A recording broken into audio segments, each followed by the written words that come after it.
आयोजन किए हैं, जो पूरा भारत आज शिक्षक दिवस के रूप में मना रहा है।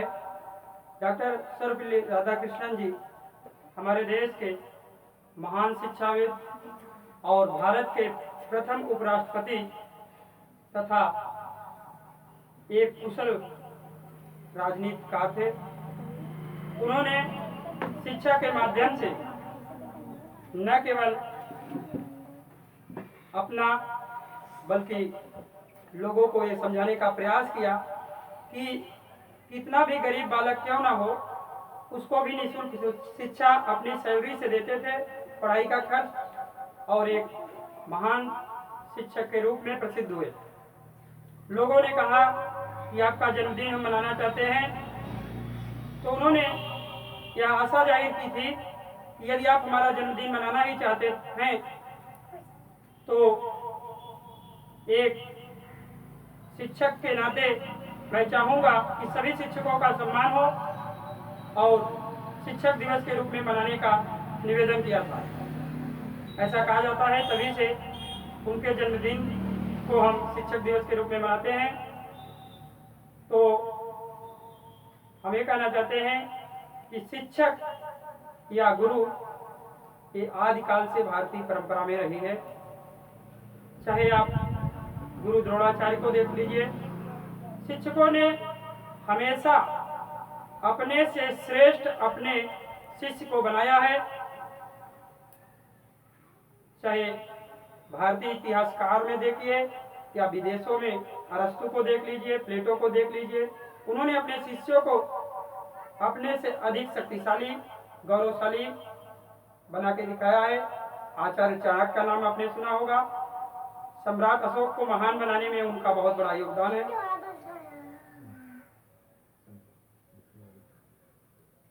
और जब हम बात करते हैं भगवान श्री कृष्ण और श्री राम की, तो विश्वामित्र को मत भूलिए कि जब विश्वामित्र ने ठान लिया, देवताओं से उनकी थोड़ी चिढ़ हो गई थी और उन्होंने यह कहा कि मैं यह साबित कर दूंगा कि मानव जो है देवताओं से भी श्रेष्ठ है।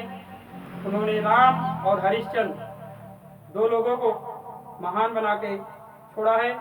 और ऐसा कहा जाता है हरिश्चंद्र के बारे में कि न भूतो न भविष्य, ऐसा सत्यवादी नहीं होगा। तो मैं कृतज्ञ हूँ उन सभी समाज के बुद्धिजीवियों का, आचार्य मोहनलाल जी का, जिनकी देखरेख में प्राथमिक शिक्षा मेरी हुई है। प्रथम गुरु माता पिता जरूर होते हैं, लेकिन हमारे जन्म देने के बाद जो हमें कर्मों का ज्ञान से अवगत कराते हैं, ऐसे में मैं विशेष आभार प्रकट करूंगा मोहनलाल और तमाम गुरुओं का, जिन्होंने बाद में डिग्री कॉलेज तक हमको मिलते गए। या कभी कभी भले से वह शिक्षक ना हो, लेकिन मनुष्य जो है बहुत बड़ी सीख दे जाता है। सीखने के लिए चींटी भी काफी होती है, या समय से बड़ा गुरु कोई नहीं होता, ऐसा भी कहा जाता है। तो सबके अलग अलग विचार और स्रोत हो सकते हैं, लेकिन मैं कहना चाहता हूं कि शिक्षक दिवस के रूप में हम सब अपने उन महान गुरुओं को स्मृति जरूर करते हैं, याद करते हैं। और याद ही नहीं, जब आप किसी को आप लाइक करते हैं तो उसके आदर्शों पर चलने का प्रयास भी करते हैं, ऐसा मैं मानता हूं। और असल में यही होता है एक आदर्श आइडल मैन का उदाहरण, कि जब आपको लोग फॉलो करने लगे तो समझ जाइए कि आपके अंदर कुछ अच्छाइयाँ होंगी, तभी फॉलो कर रहे हैं।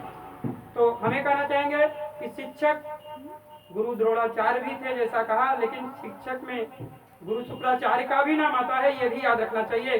तो जैसा आपका गुरु होगा वैसा आपका शिष्य भी होगा। तो गुरुवाणी में गोरखनाथ जी ने कहा था, जब मैं ग्रेजुएशन कर रहा था, तो गुरु करे जान के, पानी पिए छान के, इसका बहुत बड़ा अर्थ है। इसी के साथ मैं तमाम शिक्षकों एवं समाज के आदर्श व्यक्तियों का स्वागत एवं अभिनंदन करता हूं। हम चाहते हैं कि हमारे देश को एक मूर्त रूप देने में शिक्षकों का बहुत योगदान रहा है। तो हमें उनका सम्मान करना चाहिए। इसी कड़ी में मैं आचार्य जी से उनके सारगर्भित शब्द और तत्व जो तात्विक शब्द होते हैं, मैं उनसे चाहूंगा कि आप लोगों को संबोधन में कुछ कहें। धन्यवाद।